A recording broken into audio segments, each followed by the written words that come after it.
Welcome to another edition of The Naked Truth. I'm Ramon Roan. My name is John Singletary. And this is being brought to you by Concerned Citizens Alliance, and where our mission is to increase economic empowerment, call to action, and education through the dissemination of information.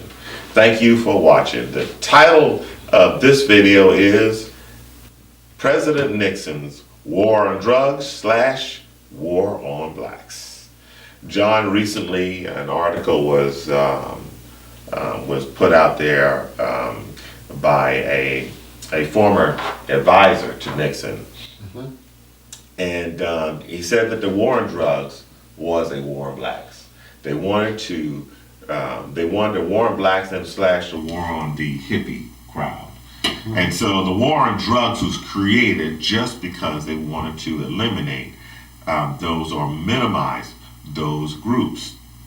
Now, of course, on the war on the hippies, those hippies, they can stop using drugs, they go in corporate America. For blacks, look here, you gonna always be black.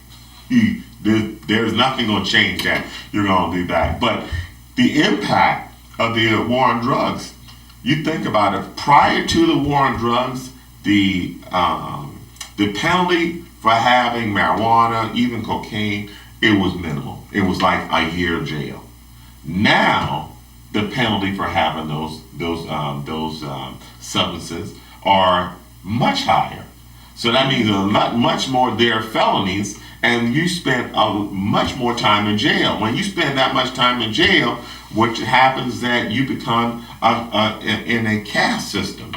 And so this caste system or a class is that you are now unable to get employed.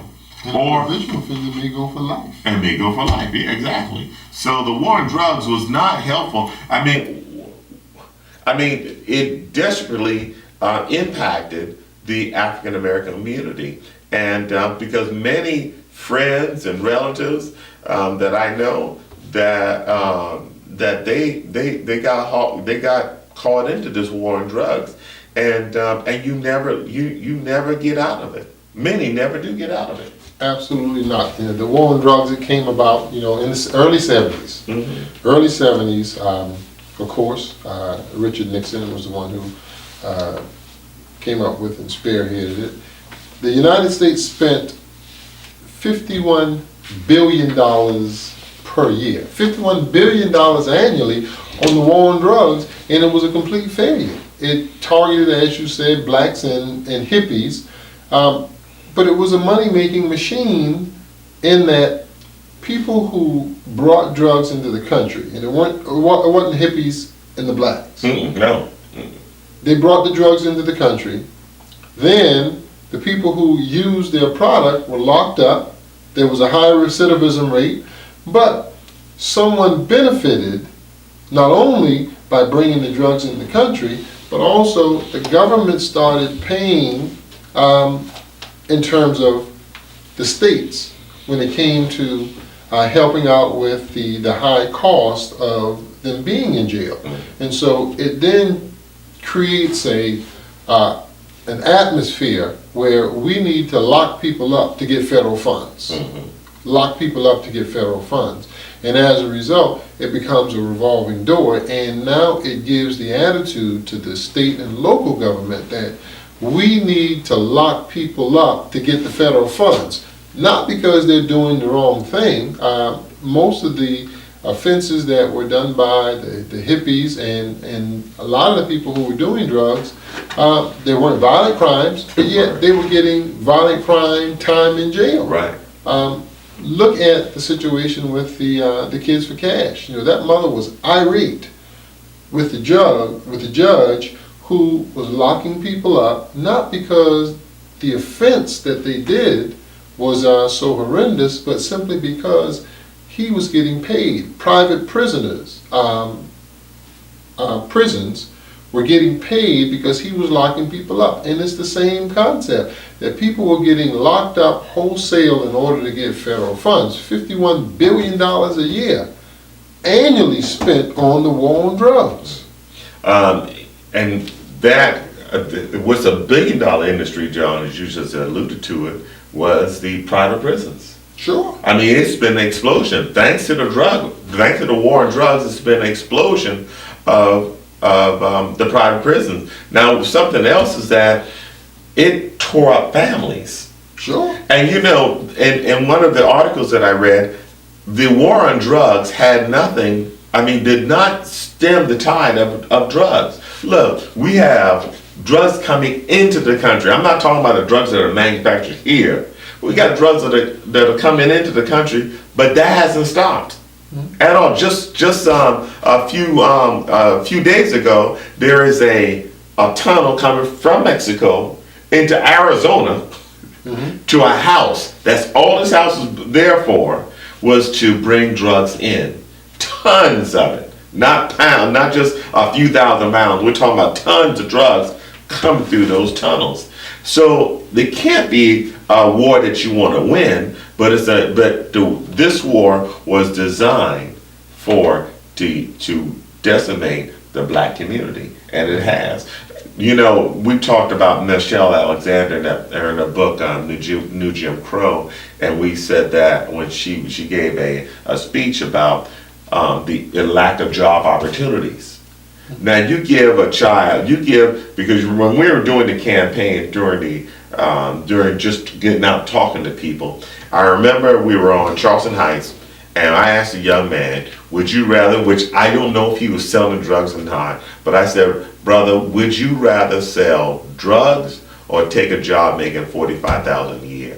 Without hesitation, I'll take the job making $45,000 a year. Now, $45,000 is not a lot of money, but it was a lot to him. And he said, I would rather take that job than to risk my freedom selling this drugs. And so when we give people more options, say, hey, you have options to have a better education, options to have better jobs, or even a job, you're going to have less, because the war on drugs was about punishment and not about deterrent. Absolutely. Now, prisons, we have to take the profit out of prisons. When prisons become profitable, then there are going to be people who get into it just because of the profit. Prisons aren't used anymore in order to remove from society those who are harmful to society. And now prisons are a profit-making entity. It's a funding stream, and so many things are camouflaged, like the war on drugs. It was also awful that we had all these drugs, people were going to go around, these hippies and these blacks just killing people, and so we need to get them locked away. That wasn't the real deal. We as people, and I'm talking about all American citizens, we have to hold our people accountable when they get in office to not fleece us by telling us all kinds of things that they know are untrue, only to suck more taxes out of us and to put in their pockets. And as far as drug use, there's one thing about drug dealing and drug, there's a different thing to me on drug use. But when you're taking the use and you put them in jail, along with violent criminals, you're actually making this guy more of a criminal than not. And so when we look at that, I'm like saying that. And also, here's what I want to say is that the drug user, whites use drugs just as much as blacks do, if not more. Sure, but the punishment's not the same. The punishment's not the same. No. We always look at the fact that it was a black rule, white justice, and that's what's been happening for many years. And so, and the other thing is that we have more people in prison than even China and even Russia, and they're communist nations. We're a democracy. Per capita, we've got more people in prison than any other country in the world. In the world. And we want to tell Cuba or tell Russia or tell China how to treat their people when we're locking up our people, especially disproportionate amount of black people. I don't know. It's important that you to be informed.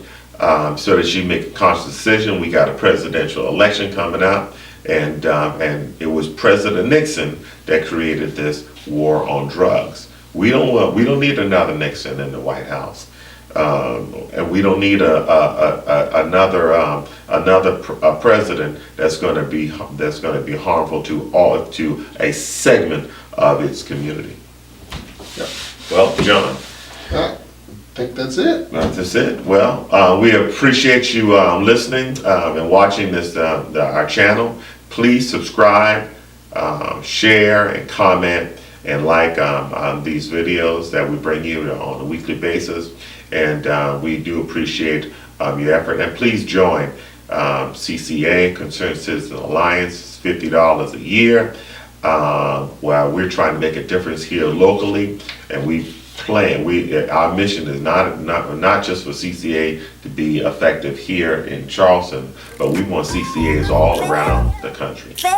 This has been another edition of The Naked